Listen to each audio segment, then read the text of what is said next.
خدا ہے جو نہ تمہیں نقصان پہنچا سکتا ہے، نہ فائدہ پہنچا سکتا ہے، نہ خود اپنا دفاع کر سکتا ہے، جسے خریدنا ہو اسے خرید لے۔ آخر کار آزر کو یہ سمجھ میں آ گیا کہ ابراہیم ہمارے بت نہیں بیچنا چاہتے۔ جو اس شہر کے رہنے والے تھے ان کے یہاں ایک بڑا عبادت گاہ، ایک معبد تھا جہاں پہ سب اپنے بتوں کو لے جا کے رکھتے تھے۔ اب اس وہاں کا معمول یہ تھا کہ جو امیر ہے اس نے سونے کا بت بنا رکھا ہے، جو اس سے تھوڑا کم پیسے والا ہے اس نے چاندی کا، پیتل کا، پھر مٹی کا، لکڑی کا، جو جس کے لیے ممکن ہوتا تھا، جتنی جس کی صلاحیت استعداد ہوتی تھی وہ اپنا بت وہاں رکھتا تھا۔ سال میں ایک ان کا مذہبی پروگرام ہوتا تھا جب وہ شہر سے نکل کے اس عبادت گاہ میں جاتے تھے اور جا کے وہاں عبادت کرتے تھے۔ عبادت کرنے کے بعد پھر وہ صحرا میں نکل جاتے تھے، بیابان میں۔ جب یہ وہ دن پہنچا اور یہ لوگ عبادت کر کے بیابان اور صحرا میں نکل گئے پورے شہر، جناب ابراہیم علیہ السلام جو جوان ہو چکے تھے، آپ نے ایک کلہاڑی اٹھائی اور سارے بتوں کو توڑ دیا۔ جو سب سے بڑا بت تھا اس کے کندھے پہ جا کے کلہاڑی رکھ دی اور وہاں سے چلے گئے۔ اب یہ شہر والے جب واپس آتے ہیں، عبادت گاہ پہنچتے ہیں، کیا دیکھتے ہیں؟ سارے بت ٹوٹے پڑے ہوئے ہیں۔ ایک گروہ ہے جس نے کہا کہ اس بڑے والے کا کام ہوگا، اس کو پسند نہیں تھا کہ دوسرے خدا ہمارے سامنے۔ دوسروں نے کہا بھئی یہ کیسے ممکن ہے، یہ تو اپنی جگہ سے ہل بھی نہیں سکتا ہے، یہ کیسے توڑ سکتا ہے۔ خبر نمرود تک پہنچائی گئی۔ نمرود خود عبادت گاہ میں آتا ہے اپنے فوجیوں کے ساتھ، کہتا ہے کوئی اور ہو نہ ہو، اس پورے شہر میں صرف ایک شخصیت ہے جو ہمارے بتوں کے آگے نہیں جھکتی ہے، وہ ہے ابراہیم۔ ابراہیم کو بلایا جائے۔ جناب دیکھیے میں عرض کر رہا ہوں کہ کس طریقے سے اللہ نے جناب ابراہیم کی جان کا امتحان لیا ہے۔ نمرود بلواتا ہے جناب ابراہیم کو، شہر والے بڑے بزرگ سب وہاں پہ جمع ہیں، فوج کے سپاہی وہاں پہ موجود ہیں۔ جناب ابراہیم علیہ السلام سے نمرود کہتا ہے یہ تمہاری حرکت ہے؟ قرآن کیا کہتا ہے؟ جناب ابراہیم نے کیا کہا؟ بل فعلہ کبیرہم ھذا، نہ یہ بڑے والے کا کام ہے جس کے شانے پہ، کندھے پہ کلہاڑی ہے۔ اچھا اب یہ انصاف سے بتائیے، پیغمبر ہیں جناب ابراہیم علیہ السلام، تھوڑا خود ہے، کہہ رہے ہیں یہ بڑے والے کا کام ہے، یہ جھوٹ ہوا یا نہیں؟ اس کو کہتے ہیں استفہام اقراری، یعنی جب سامنے والے سے اقرار لینا ہو، جب سامنے والے سے اقرار لینا ہو، یعنی جناب ابراہیم خبر نہیں دے رہے تھے، سامنے والے سے اقرار لینا چاہ رہے تھے۔ جیسے ہی جناب ابراہیم نے کہا بل فعلہ کبیرہم ھذا، اس بڑے والے کا کام ہے، نمرود نے کہا یہ کیا کہہ رہے ہو، کیسے ممکن ہے، نہ یہ تو ہل سکتا ہے نہ آگے بڑھ سکتا ہے، یہ کیسے دوسروں کو توڑ دے گا۔ جیسے ہی نمرود نے یہ کہا، ابراہیم نے پلٹ کے کہا پھر ایسے کو خدا کیوں مانتے ہو، نہ ہل سکتا ہے نہ ڈل سکتا ہے، نہ تمہیں فائدہ پہنچا سکتا ہے نہ نقصان پہنچا سکتا ہے۔ صلوات پڑھ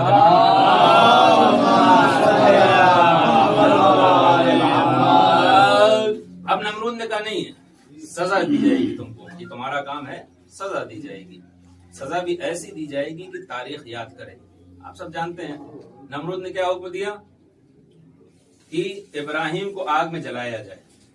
اچھا نمرود بادشاہ تھا، اگر حکم دیتا لکڑیاں جمع ہو جاتی، جلا دیا جاتا۔ لیکن دیکھیے جو دشمن ہوتا ہے، جو ترکیب یا جو سازش نمرود نے اختیار کی ہے، جتنے بھی شہر اور قبیلے والے، گاؤں والے تھے، سب کو حکم دیا کہ سب اپنے اپنے قبیلے سے تھوڑی تھوڑی لکڑی لے کر آئیں۔ کیوں؟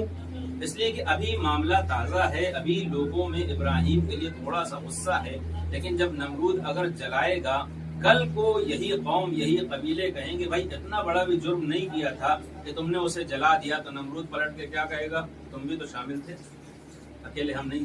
ابھی آپ نے دیکھا جیسے یہ افغانستان ہو یا عراق ہو، امریکہ نے حملہ کیا گزشتہ 10-15 برسوں میں، خوب اتنا بڑا ملک ہے، اتنی فوج ہے، اتنے اس کے پاس ہتھیار ہیں، اکیلا حملہ کر سکتا تھا، لیکن نہیں، چھوٹے چھوٹے 15-20-25 ملکوں کو شامل کیا، جن کی خود کوئی حیثیت نہیں، جن کے پاس ہتھیار نہیں ہے، جن کے پاس فوج نہیں ہے، لیکن شامل کیا۔ کیوں؟ تاکہ کل کو اگر 10-15-20 سال بعد کوئی اٹھ کے کھڑا اور اعتراض کرے تو پھر وہ امریکہ کہہ دے گا کہ ہم اکیلے نہیں تھے، دیکھو یہ 20-30 ملک بھی ہمارے ساتھ تھے۔ یہ دشمن کا ایک حربہ ہوتا ہے۔ اس نے کہا جتنے بھی شہر والے ہیں، قبیلے والے ہیں، سب لکڑیاں لے کے آئے، جمع ہو۔ لکڑیاں جمع کی گئیں اور اتنا زیادہ لکڑیاں جمع کی گئیں کہ ایک انبار لگ گیا۔ امام صادق علیہ السلام فرماتے ہیں کہ جب آگ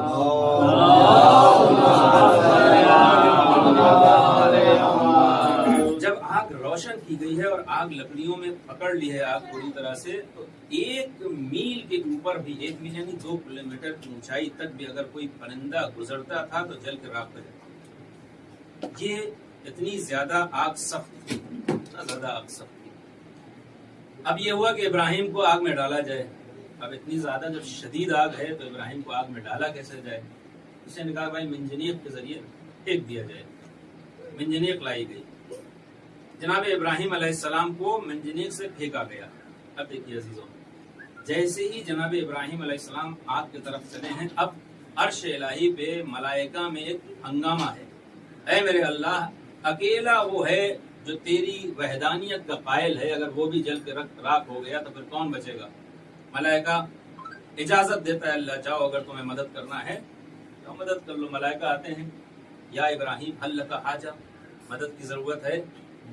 جناب ابراہیم کہتے ہیں کیا ہے تو لیکن تم سے نہیں، ہے تو لیکن تم سے نہیں۔ تھوڑا اور آگے بڑھتے ہیں، خود جناب جبرائیل امین آتے ہیں، اے نبی اللہ ابراہیم آپ کو مدد کی ضرورت ہے، حل لک حاجہ۔ ابراہیم کیا فرماتے ہیں؟ اما الیک فلا، ہاں ہے لیکن تم سے نہیں۔ آگ کے نزدیک پہنچتے ہیں، اللہ کا ارشاد ہوتا ہے، یا نارو کونی بردم و سلاما علی ابراہیم، اے آگ گلزار بن جا، ٹھنڈی ہو جا، ابراہیم کے لیے ٹھنڈی ہو جا۔ جناب ابراہیم علیہ السلام آگ میں پہنچ جاتے ہیں۔ ایک روایت ہے بحار الانوار میں بہت خوبصورت، دیکھیے جناب ابراہیم علیہ السلام نے، ملائکہ آئے، ان سے کہا مدد کی ضرورت ہے، انہوں نے کہا ہے لیکن تم سے نہیں۔ جناب جبرائیل آئے، مدد کی ضرورت ہے لیکن تم سے نہیں۔ جو فرشتے بادلوں کو حرکت دیتے ہیں وہ آئے، اگر آپ کہیں ہم پانی برسا دیں ساری آگ بجھ جائے گی، جناب ابراہیم نے کہا مدد کی ضرورت ہے، تم سے نہیں۔ ہوا والے فرشتے آئے، ہم پوری آگ اڑا لے جائیں گے، کہا نہیں مدد کی ضرورت ہے لیکن تم سے نہیں۔ مولا فرماتے ہیں کہ ہر ایک سے جناب ابراہیم علیہ السلام نے کہہ دیا مدد کی ضرورت ہے لیکن تم سے نہیں۔ آگ تک پہنچ گئے لیکن جس سے مدد کی ضرورت تھی اس سے بھی مدد نہیں مانگی۔ کیوں؟ اللہ سے مدد مانگنی چاہیے تھی نا، اللہ سے بھی مدد نہیں مانگی۔ امام فرماتے ہیں اس لیے کہ ابراہیم علیہ السلام کو علم نہیں تھا کہ اللہ انہیں جلانا چاہتا ہے یا بچانا چاہتا ہے۔ ابراہیم اپنی دعا کر کے یہ نہیں چاہتے تھے اللہ اگر انہیں جلانا چاہتا ہے تو وہ بچ جائیں، اگر اللہ انہیں جلانا چاہتا ہوگا تو اسی میں خوشی ہے کہ ابراہیم جل جائیں، اگر بچانا چاہتا ہوگا تو وہ بچا لے گا۔ ایک صلوات پڑھ دیں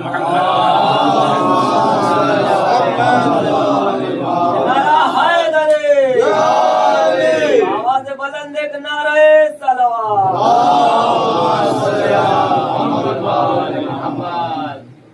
اللہ کی مرضی کے خلاف دعا بھی نہیں کرتے۔ ایسے ہی منظر آپ آئیے کربلا میں، امام حسین علیہ السلام کا ایک جملہ ہے، جب سارے جوان سارے بچے آپ کے گھر والے شہید ہو گئے، مولانا نے ایک جملہ کہا ہے، بہت خوبصورت جملہ، بہت خوبصورت جملہ۔ مولانا نے کہا ہے اے میرے اللہ، حسین ہر بلا اور ہر مصیبت کو برداشت کر رہا ہے، کیوں؟ اس لیے کہ مجھے یقین ہے کہ تو دیکھ رہا ہے، میرا اللہ دیکھ رہا ہے، بس یہ حسین کے لیے کافی ہے۔ اور کہیں مولا وہاں پہ کربلا میں بھی بہت سے ملائکہ آئے، جنات آئے مدد کے لیے، نہیں، مولا نے قبول نہیں کی مدد۔ ایک روایت میں ہے آخری وقت میں جب امام حسین علیہ السلام کربلا میں تپتی زمین پر زمین پہ آ گئے ہیں، اس وقت شیطان نے اللہ سے کہا کہ چونکہ ابھی حسین میں گرمی اور پیاس برداشت کرنے کی طاقت ہے اس لیے حسین برداشت کر رہے ہیں، اگر گرمی اس سے کئی گنا زیادہ ہوتی تو پھر حسین برداشت نہ کر پاتے۔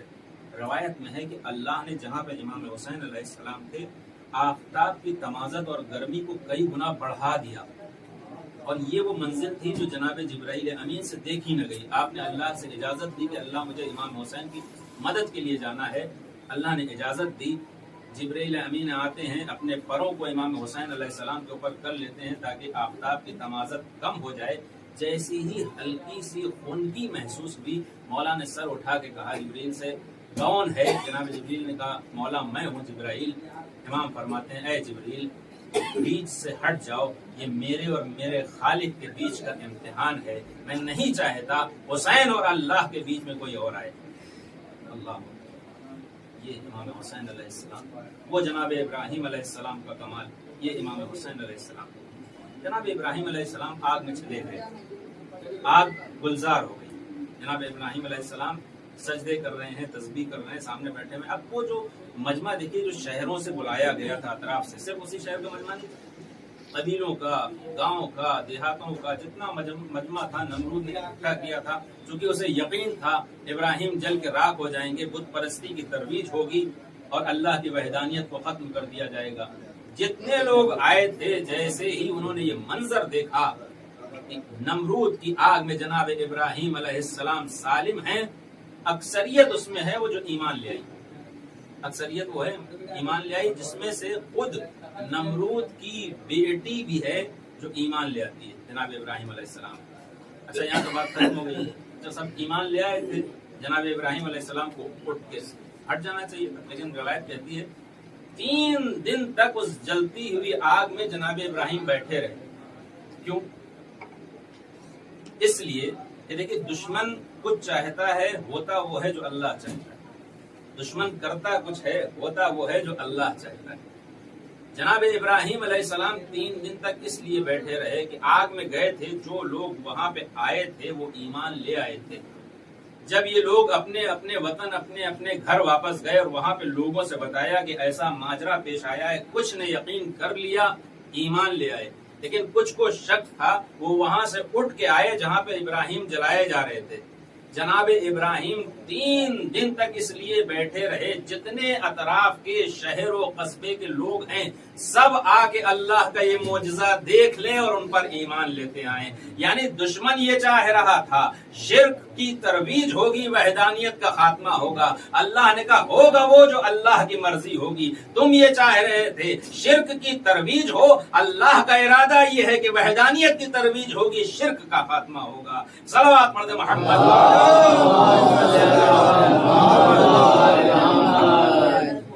یہ جناب ابراہیم علیہ السلام کی جان کا امتحان کامیاب ہوا۔ دوسرا مرحلہ ہے جناب ابراہیم علیہ السلام کی مال کا امتحان اللہ نے لیا ہے۔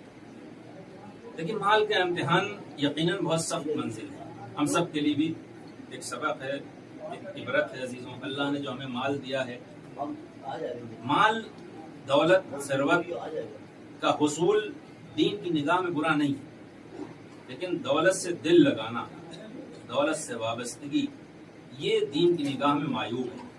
مثلا اللہ نے اگر کسی کو دیا ہے، اس پر زکوٰۃ واجب ہے تو زکوٰۃ اس کو دینا ضروری ہے۔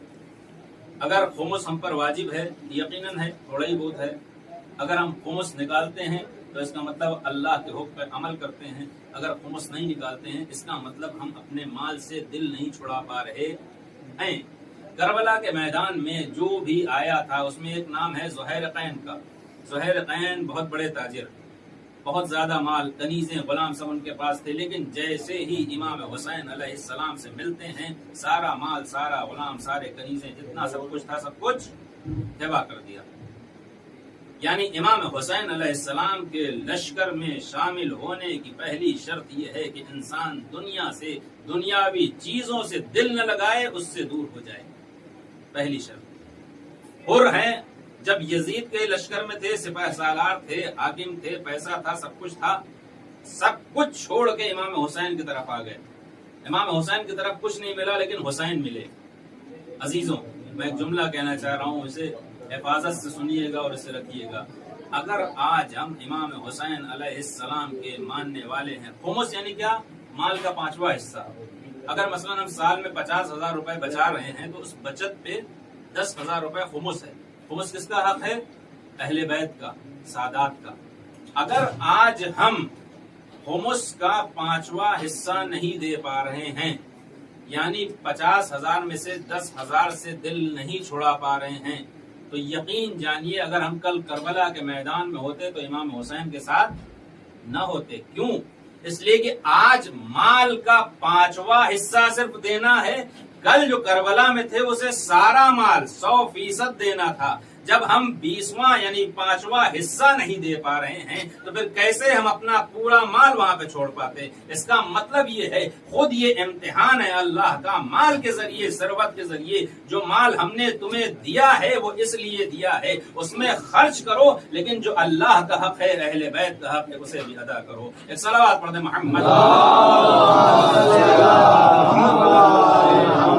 قرآن کریم کی ایک آیت ہے، منزل الذی یقرض اللہ قرضا حسنا، کون ہے جو اللہ کو قرض دے، اللہ اسے اس سے زیادہ بڑھا کے واپس کرے گا۔ اچھا آپ انصاف سے بتائیے، جو کچھ ہمارے پاس ہے، جو پراپرٹی ہے، جو پیسہ ہے، جو زمین ہے، جائیداد ہے، گاڑیاں ہیں، وہ کس کا ہے؟ کس کا ہے؟ وہ اللہ ہی کو تو ہے سب۔ ہمارا وجود اللہ کا ہے، ہماری جان، ہماری روح، ہمارا جسم، ہمارا جو کچھ بھی ہے سب اللہ کا ہے۔ جب اسی کا ہے تو پھر یہ کیوں کہہ رہا ہے کہ ہمیں قرض دو؟ بات نا، جب اسی کا سب کچھ ہے تو یہ کیوں؟ ہمارے پاس مثلا گاڑی ہو، گاڑی کے مالک ہم ہیں، مثلا گھر کے مالک ہم ہیں، ہم سامنے والے بیٹھے کسی سے کہ بھائی ہماری گاڑی کو ہمیں قرض دے دو، آپ کیا کہیں گے؟ بھائی آپ ہی کی تو ملکیت ہے، اس میں قرض دینے کی کیا بات ہے؟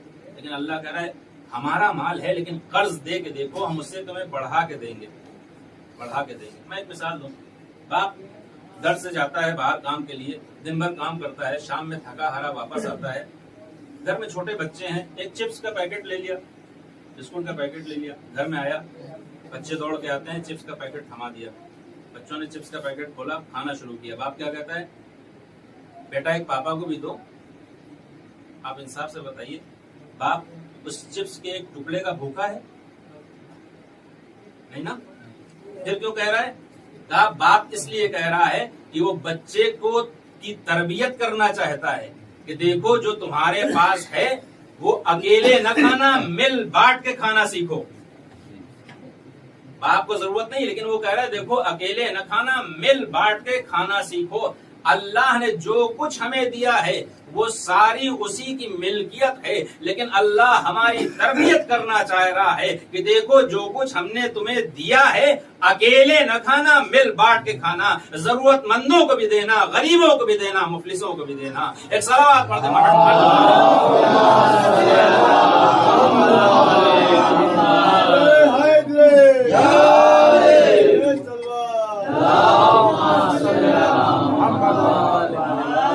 جناب ابراہیم علیہ السلام کے پاس بہت سی بھیڑیں تھیں۔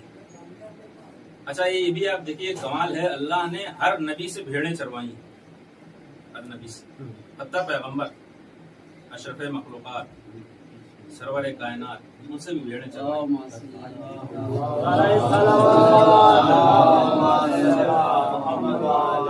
جانتے ہیں کیوں؟ اس لیے کہ ہر نبی کو، ہر پیغمبر کو انسان کی شکل میں موجود جانوروں کی تربیت کرنی ہوتی ہے۔ اللہ پہلے حقیقی جانوروں کی تربیت اور دیکھ بھال ان سے کرا لیتا ہے تاکہ وہ انسانی شکل میں موجود حیوانوں کی تربیت صحیح طریقے سے کر سکے۔ جناب ابراہیم علیہ السلام کے پاس بہت سی بھیڑیں تھیں، سینکڑوں۔ آپ ایک بار چرانے کے لیے لے گئے بھیڑوں کو، پہاڑ کے پیچھے سے ایک آواز آ رہی تھی، خوبصورت سی آواز، سبوح قدوس رب الملائکۃ والروح، سبوح قدوس رب الملائکۃ والروح۔ جناب ابراہیم نے چاروں طرف دیکھا، میں اکیلا موحد، میں اکیلا توحید پرست، میں اکیلا اللہ کا جاننے والا، یہ کون ہے جو میرے پروردگار کی تسبیح و تحلیل کر رہا ہے؟ ایک مرتبہ آواز دیتے ہیں، اللہ کی تسبیح و تحلیل کرنے والے اگر تم ایک بار اور پڑھو گے تو میں تمہیں اپنی 1/3 بھیڑیں دے دوں گا۔ پہاڑ کے پیچھے سے آواز آتی ہے، سبوح قدوس رب الملائکۃ والروح۔ جناب ابراہیم کہتے ہیں اگر تم اس ورد کا تکرار کرو گے 1/3 بھیڑ اور دے دوں گا۔ پھر اس نے کہا سبوح قدوس رب الملائکۃ والروح۔ جناب ابراہیم نے کہا میرے بھائی آؤ، جتنی بھیڑیں ہیں سب تمہاری۔ یہ کہہ کہ جناب ابراہیم علیہ السلام پلٹنا چاہتے ہیں، پیچھے سے آواز آتی ہے، ابراہیم کہاں جا رہے ہو؟ میں جبرائیل ہوں، اللہ مال کے ذریعے تمہارا امتحان لینا چاہتا تھا، تم کامیاب ہو گئے۔ یہ جناب ابراہیم کی سیرت ہے عزیزوں، ذکر اللہ کے لیے، ذکر خدا کے لیے جناب ابراہیم علیہ السلام نے اپنا سارا مال اللہ کی راہ میں دے دیا۔ ایک ہم ہیں اسی مال کے لیے ہر حکم خدا کو پامال کرتے ہیں. وہ سیرت ابراہیم ہے. ذکر خدا کو بچانے کے لیے سارا مال دے دیتے ہیں. ہم کیسے مسلمان ہیں؟ اسی مال کو ہتھیانے کے لیے سارے احکام الہی کو پامال کر دیتے ہیں. ایک صلوات پڑھ دیں.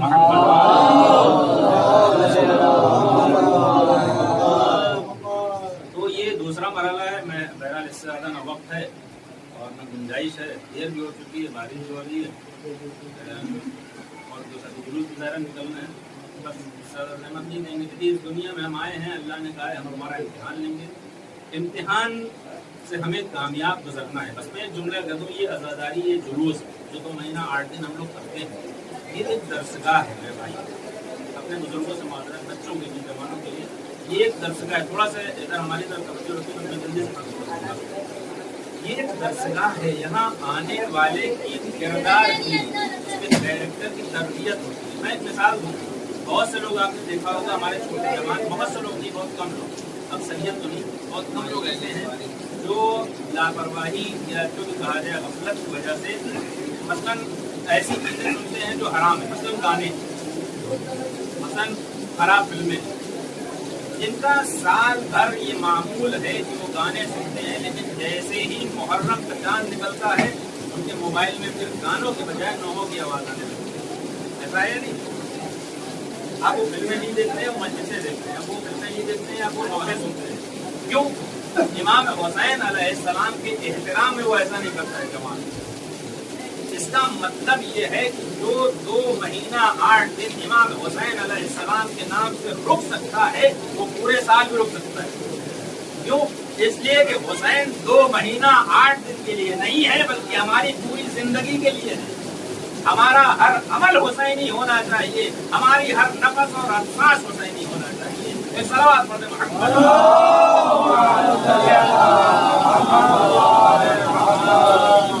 امام حسین علیہ السلام کربلا کے میدان میں ہر طرح کی مصیبت آپ نے برداشت, لیکن وہ مصیبت کربلا میں آج کے بعد امام سجاد اور زیدانیوں میں آئی. مصرے ہیں, مرنے والے گھر گئے یقیناً سارے عظیم. پوچھئے ان سے, انہیں ہر حال میں جینا پڑا, یعنی تو شہید ہو گئے, ان کی حالت کے بعد وہ نعمتیں ان کو صاحب ختم ہوئی. لیکن وہ لوگ امام سجاد سیدہ زینب سلام اللہ علیہا, جنہیں زندہ بھی رہنا پڑا, ہر طرح کی مصیبت کا سامنا کرنا پڑا. امام سجاد علیہ السلام سے جب کوئی بات پوچھتا تھا مولا, سب سے زیادہ آپ کو مصیبت کہاں پڑی ہے, امام کیا فرماتے تھے؟ الشام, الشام, الشام. اس لیے کہ انسان کے لیے اپنے جسم پر پڑنے والی مصیبت کا برداشت کرنا آسان ہوتا ہے, لیکن جو روح کے ساتھ پہنچائے جاتے ہیں مولا سجاد نے خود بیان کیا ہے کہ جب ہم شام میں داخل کیے گئے تو ہمیں اس محلے سے لے جایا گیا جہاں پہ یہودی اور نصارہ رہتے تھے, اور یزید نے اعلان کر دیا تھا دیکھو یہ قافلہ ان کا آ رہا ہے جس کے دادا نے تمہارے آباء و اجداد کو مارا ہے.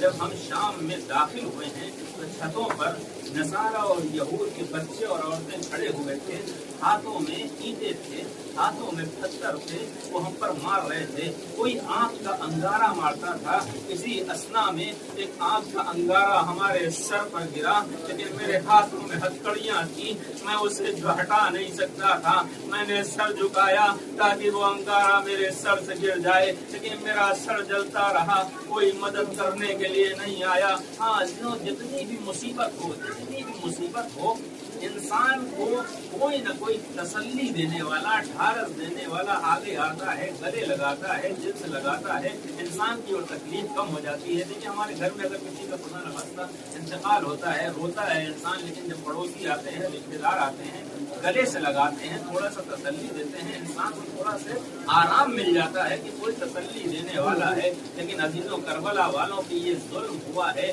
کہ عباس مر گئے, علی اکبر جدا ہوئے. مولا کہتے ہیں لیکن ہم سے کسی نے یہ بھی نہ پوچھا, عباس مر گئے, علی اکبر جدا ہوا, ہم سے کسی نے یہ بھی نہ پوچھا کیا ہوا. یقیناً امام سجاد علیہ السلام نے جتنی مصیبتیں پڑی ہیں سب آپ برداشت کرتے رہے، لیکن سب سے سخت منزل یہ تھی امام سجاد علیہ السلام کو گلے لگانے والا کوئی نہیں تھا۔ یہی وجہ ہے امام سجاد علیہ السلام جب شام سے کربلا کے لیے آئے ہیں، تحلم میں یہ قافلہ کربلا پہنچتا ہے، اس سے پہلے جابر ابن عبداللہ انصاری وہاں پہنچتے ہیں، جو پہلے زائر ہیں امام حسین علیہ السلام کے۔ امام کی قبر پہ اپنے کو گرا دیتے ہیں، ایک مرتبہ رونا شروع کرتے ہیں۔ شاید جابر ابن عبداللہ انصاری کو امام حسین کا وہ بچپنا یاد آ گیا، جب پیغمبر ایک بار گزر رہے ہیں، گھر سے حسین کے رونے کی آواز آتی ہے۔ ایک مرتبہ پیغمبر تڑپ کے پلٹ کے آتے ہیں، کہتے ہیں فاطمہ حسین کو چپ کرا لو، کیا تمہیں پتا نہیں ہے حسین کے گریے سے میں پریشان ہو جاتا ہوں۔ اللہ اللہ اللہ کے رسول جس کے گریے کو برداشت نہ کر سکے، اسے 3 دن کا بھوکا و پیاسا پسے پشت ذبح کیا گیا۔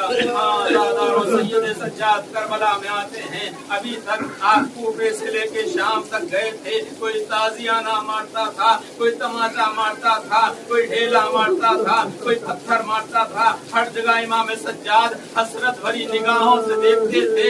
شاید کوئی پوچھ لے اے مولا آپ کون ہیں، آپ پر اتنا ظلم کیسے ہوا ہے، شاید کوئی گلے لگا لے، لیکن کوفہ و کربلا و شام کا مرحلہ گزر گیا، کوئی ایک آدمی نہیں ملا جس نے مولا سجاد کو تسلی دی ہو، گلے لگایا ہو۔ یہی وجہ ہے کربلا پہنچتے ہی جیسے سید سجاد کی نگاہ جابر ابن عبداللہ انصاری پہ پڑی، نانا کے صحابی کو دیکھا، سارا درد ابھر آیا۔ ایک مرتبہ آگے بڑھتے ہیں، جابر کے گلے میں باہیں ڈال لیتے ہیں، اے جابر ہمارے بابا کو شہید کیا گیا، امو کو مارا گیا، لیکن اس سے بڑھ کے مصیبت یہ ہوئی کوئی نہ تھا جو ہمیں تسلی دیتا، ہمیں گلے سے لگاتا، کوئی تازیانے مار رہا تھا، کوئی درے مار رہا تھا۔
تم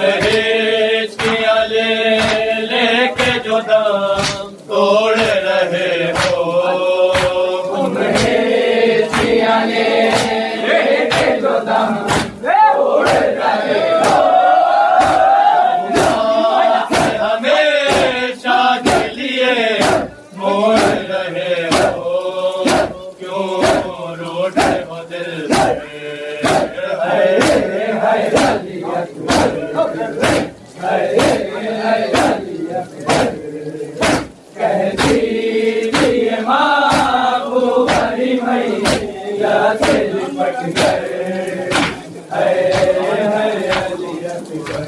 کوئی جگہ لاش نظر آتی ہے محشر، ایک یاد سوئے کربلا جاتی ہے محشر، دل روتا ہے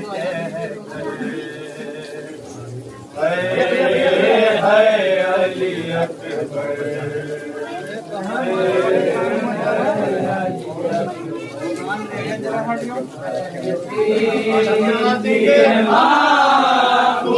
بھری بھائی